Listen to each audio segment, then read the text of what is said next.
Hello friends, welcome back to the new video. In this video guys, we are going to talk about how to change pin password in Vivo phone. Guys, you want to change your pin password in your Vivo phone, so guys you can change. And guys, now let's see how to change pin password in Vivo phone. So friend, first of all open your phone setting to change this pin password. Then guys scroll it and guys click on security setting. Guys click on screen lock. Enter your guys current pin.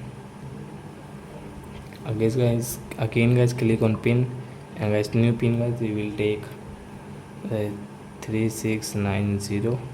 Next confirm. So guys now you can see we have changed this pin password in our Vivo phone. So I hope friends you have understood how to change pin password in Vivo phone. So that's it guys, thanks for watching my video guys. Now we will meet on next video with new topic. Before going guys, please go and like my video, subscribe my channel. Bye bye friends.